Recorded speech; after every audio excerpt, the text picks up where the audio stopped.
I used to believe that time softened pain, that the sharp edges of what people did would fade, dull, and eventually become nothing more than a bruise in the back of the mind. But time doesn't heal everything. Sometimes all it does is give your pain room to grow roots. The night my mother died, I learned that truth the hard way. I still remember the cold bite of the air through the cracked window of our car, the way her breath faltered, the faint fog from her lips disappearing into the darkness before it stopped altogether. My father tried shaking her gently, whispering her name in a voice so broken it barely sounded human, his fingers trembling as he pressed them against her cheek. She didn't move. He didn't scream. He didn't shout. He just folded over her, his forehead resting against her shoulder as if he could hide from reality in the space between her body and his. I sat in the back seat, my hands gripping the fabric of my jeans so tightly that the stitches dug into my palms, and the world went silent except for the faint hum of cars passing in the distance, people going home to warm houses, warm beds, warm families. We had none of that. We had each other, and before dawn even that was fractured. I never forgot the way the funeral home director looked at us with something like pity, but not enough to waive the fees.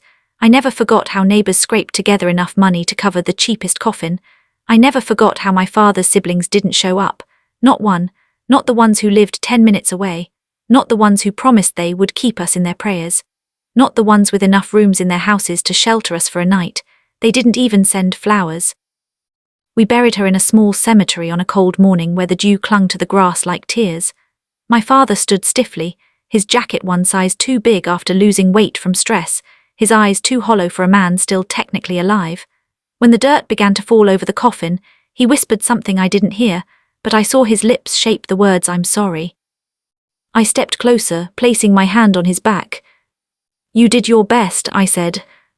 "No," he whispered, "I didn't protect her, I didn't protect you."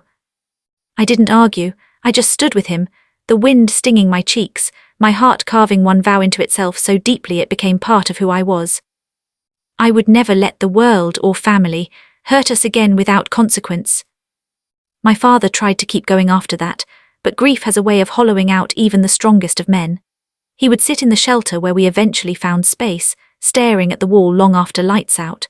I tried helping him fill out job applications, tried reminding him to eat, tried keeping hope alive for the both of us. But the truth is, sometimes hope is too heavy for two broken people to carry.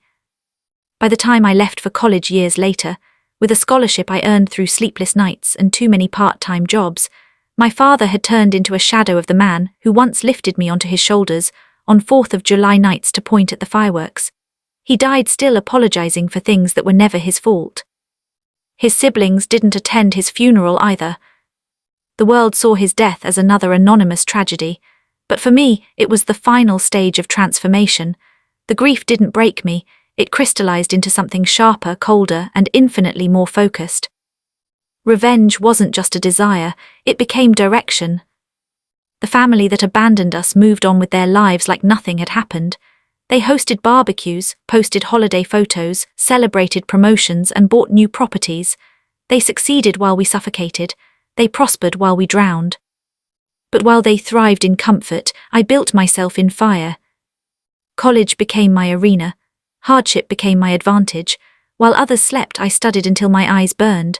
While others partied, I read every book on business law, financial strategy, digital markets, and corporate psychology I could find. Failure was never an option, I'd already lived through worse. When I graduated, I didn't just enter the world. I shook it.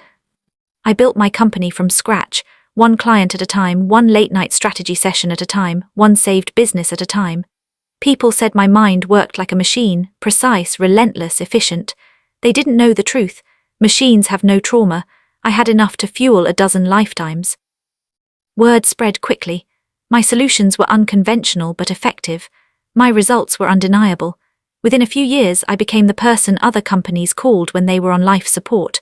I revived failing empires, restructured dying organizations, and outmaneuvered competitors who underestimated me.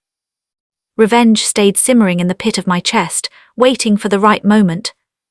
That moment came quietly, concealed in a voicemail from one of my father's siblings. They needed my help. The irony tasted sweet.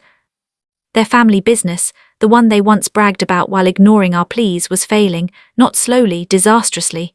Their debt was climbing, their contracts were collapsing, their reputation was in free fall. And they wanted me to save them. They didn't apologize, they didn't acknowledge the past. They simply acted like we had always been close, like they hadn't turned us away, like I owed them something. I agreed to meet only because revenge requires proximity. Walking into their house again felt like stepping into a past life, a life of desperation, humiliation, and unanswered pleas. The walls were the same, decorated with photographs of birthdays and weddings and holidays we were never invited to. They welcomed me as if we had never been estranged, their smiles too wide to be real. "We're so proud of you," one said, reaching for my arm with familiarity they had never earned. I stepped back. "How can I help?" I asked. Straightforward, emotionless, unapologetic. They explained their situation with dramatic breaths and shaky voices.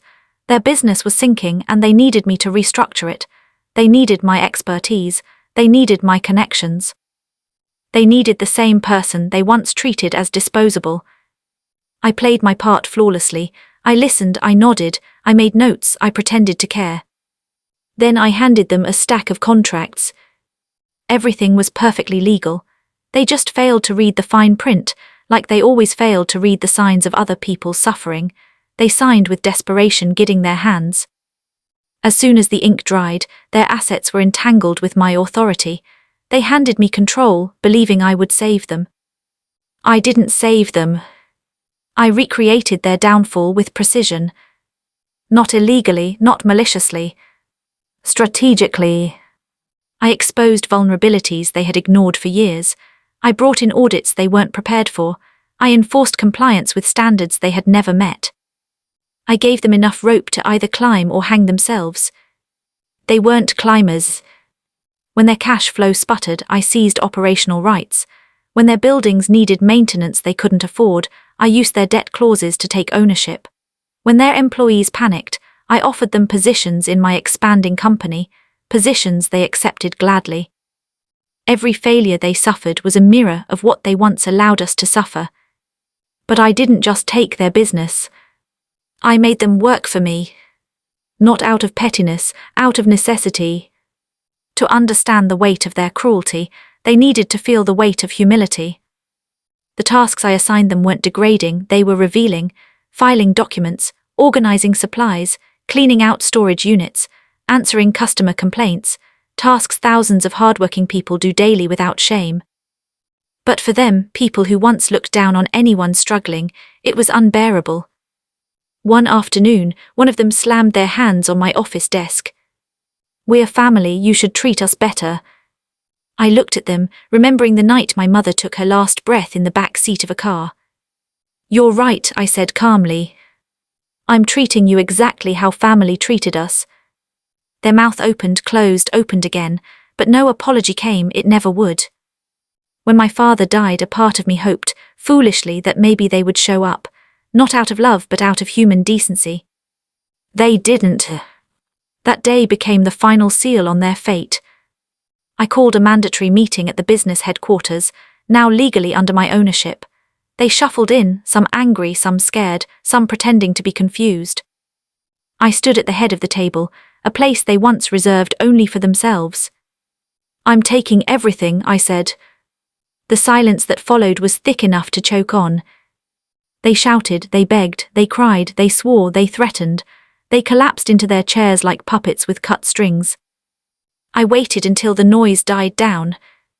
Then I told them what they refused to face. "You left us homeless. You left my mother to die without dignity.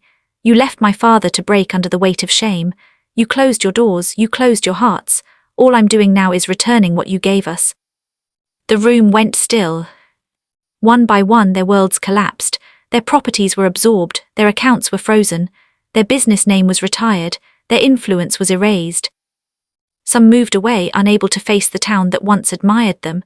Some remained, forced to rebuild their lives from the rubble of their own making. Some blamed destiny, some blamed luck, none blamed themselves. Revenge didn't heal me. It completed me. The last time I saw them, they were standing outside the building that used to be the pride of their family, watching the sign with their name being taken down and replaced with mine. They didn't speak. They didn't need to. Their silence carried every regret they were too late to voice. As I walked past, one of them whispered, "Why couldn't you show mercy?" I didn't stop walking. Because mercy isn't something you owe to people who left you to die. Justice is. And justice delivered by the survivor always sounds like the final echo of a story that never should have happened. I didn't destroy their family. They destroyed mine.